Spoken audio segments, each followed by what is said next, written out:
This is a true story. This is Paladin, and I just want to tell you the story from my side, and I'll try to be as honest as I can be, and you make a decision as to whether or not I'm being unreasonable. My father passed away on 5/17, and it was nosocomial death, and during that period of time from 4/27 when he went into intensive care until the day of his death on 5/17, I called and emailed on a basis of every 4 hours to everyone that wanted updates. There were over 150 people at one time in my email, and most of them would do this. Well, I don't want to take all the time to read the email. Could you just give me a simple answers? They didn't even care enough to take the time to investigate or to verify what I spent so much time making sure that who the doctors were, what they were doing, what their basis and what their improvements were, what the status was. All they wanted to know is, could they talk to me and give me a simple answer? So, with that background, when my father was, when Hayworth Miller was chosen as the funeral parlor of record, it was because of a lifelong association with Hayworth Miller. My grandmother and grandfather on both sides were buried with a Hayworth Miller funeral director. The work was done at a mausoleum over near Clemens, and these four crypts are staged and prominently in one of the best places in mausoleum, because Mom and Dad, for some reason, thought that they wanted to be in a mausoleum in 1971, and they paid $1,750 for the two crypts at eye level, right in the middle of the mausoleum. Now, this was a decision Mama made in 1971, and the execution and the final resting place for the last of the mausoleum crypts, my father, was 5/17/2020. 29 plus 20. 49 years. Now, we've had the relationship with these people for as long as I've known them, because they would go out and put markers on early William Jacob Jasmine Winkler and Mickler. He was the grandfather. He's in a mausoleum he's in a crypt at the mausoleum. We would go see Neely and Hoot. That's my dad's mother and father. And we were doing this since 1971. And they would religiously take flowers and vases during the holiday season, during the autumn field, during the spring. And the mausoleum had a massive set of rules so that it would stay maintained and uniformed. And it's really a nice place, particularly for a middle-class family. And I'll be earned because I didn't want to be buried, and so they're going to cremate me, and I'll have a empty urn, and I will be in a prominent place right in the chapel.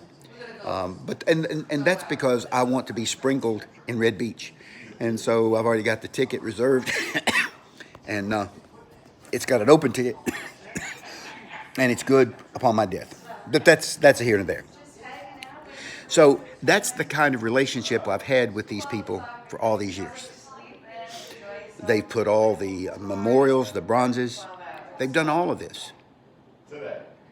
And Sharon Wise, I guess she's the person who takes care of the place. She's been almost become a lifelong friend.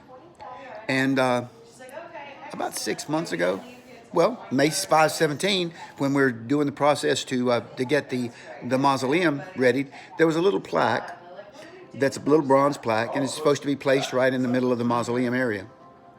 And so that was ordered. It was $35, and I didn't think anything else about it. My father is in heaven with his wife, and I look at the future, not the past, and I was joyous, and so I considered it done. Now, about 2 weeks ago, his brother, Bob Gibson, calls and says, I just went to the mausoleum and there's no plaque. And I said, okay. Your point is? Well, there's no plaque. how would you like to feel if your brother didn't have a plaque? And I said, well, it wouldn't bother me. A plaque means nothing to me, but I'll be glad to put a marker on it if you want, and I'll investigate what happened. And he hung up on me. So by the time I got back from Florida and came back to Winston-Salem, I spent some time meeting the new management because they had sold the mausoleum and the grounds and the cemetery, and new management took over. And I thought that Sharon Wise was going to be terminated. In fact, not at all. She's being retrained and she's happy, and she comes back to job on Monday. So Sharon Wise continues the relationship I've had with these folks since 1971. And I get to be there. So when Sharon puts me in the urn, I'll get a plaque. If they miss it, I won't get upset about it. So I called Clovis, his daughter, his mother, his wife, his wife, and I said, look, we had a snafu. Sharon was stressed about the new job and possibly losing it. The assistant was supposed to have ordered it, never did. And so everybody dropped the ball, including me, I guess, because I didn't even think about it again. Now, Bob and Clovis are just irate. And the exact words Clovis was, if it were your brother, you would be irate too. And I said, no, it wouldn't be. He's my father, and I'm not upset at all. And she said, well, there are just some people you can't talk to. And I said, thank you very much. If you feel that way, goodbye. So I want you to comment, please. And if I'm an asshole, please tell me that, and I'll apologize. Otherwise, it's her problem, not mine. My dad was a fine man, and he set his grandchildren up for success for their future. I don't need the money. Been blessed in other directions.